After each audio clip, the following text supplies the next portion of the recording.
Portland has dominated national headlines over the past year. The once great American city, it devolves into a dystopian nightmare due to leftist policies. Portland's now relegated to placing full-page promotional ads in papers like the New York Times to encourage visitors. Leaders of the Rose City, well, they're channeling the mayor of Amity Island from the movie Jaws, assuring the tourists the water's just fine, folks. Jump right in. Part of the ad reads, "You've heard a lot about us lately. It's been a while since you've heard from us. Some of what you've heard about Portland is true, some is not. What matters most is that we're true to ourselves."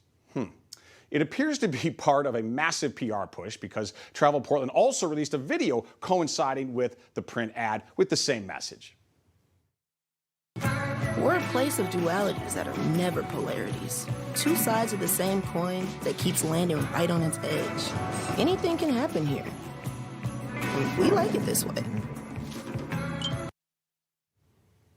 Aww. And it's all signed Love Portland. A little strange, a little creepy. While it's accurate that anything can happen and often does in Portland, very few citizens there would actually admit that they like it that way. No one would claim to like the alarming rise in violent crime in Portland. Let's get to those numbers in a Chalk Talk. This is the total number of murders in Portland going back to the year 2016, and this is annually. There were only 16 murders in 2016, but we see this number. I'm going to switch to red pen, I'm getting fancy here with the chalkboard tonight. We see this number continually climb all the way through 2020, where there were a terrible number, 56 murders in Portland. So far this year in 2021, we are already at 34 murders and climbing. At this pace, given that the year's not even halfway done, we are likely to set a new all-time high for murders in Portland. Also shootings, it's not just the people who are dying. Shootings in Portland so far for this year, 3 times the level of the same months last year, and 4 times the level of 2019. So the situation in Portland, like a lot of American cities, is really spiraling out of control. Now, this increasing danger, it presents a particular nightmare for one group of Portland residents, and that is the police force. Just last week, the entire rapid response team of the Portland PD, 50 officers in all, they resigned all at once. This group was tasked with handling the excessive, ongoing, and almost nightly violent protests in that city. The mass resignation took place just hours after one of their own, Officer Corey Budworth, was indicted for allegedly using excessive force during one of the BLM riots last year.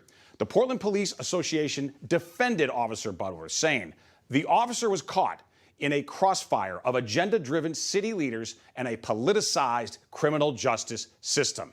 Now, violence is certainly the worst consequence of the state of total disorder and disarray in Portland, but it is not the only one. The decadence extends to quality of life issues too, like vandalism, graffiti, and just plain old garbage.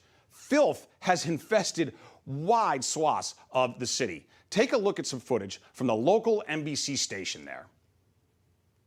Portland is trashed. So trashed that when we put out a call on Facebook asking people to point us to the spots that frustrate them most, we got more tips than we could possibly follow up on. Graffiti everywhere, people just hanging out, garbage everywhere. This is Martin's video from Northeast 33rd by Marine Drive.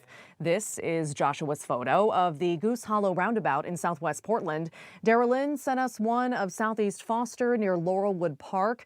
This is from Jennifer at 136th and Powell. Who wants to live that way? And what entrepreneur wants to risk starting a business there? And by the way, who wants to pay for it all? Portland has the 11th highest housing prices in America, according to the Housing Center of the American Enterprise Institute, and that's out of 60 metro areas. But that's what happens when liberals enforce draconian environmental restrictions and excessive zoning regulations that stifle affordable construction. In a recent survey for Oregon Live, only 20% of Portland area residents responded that it's safe to go downtown at night, and 63% report that the safety issues have gotten worse over the last year. Portland's political ruling class has failed its citizens. They failed the cops, and they've turned a once great city into a toxic cesspool. Liberals and their media allies will turn every American city into Portland if we let them.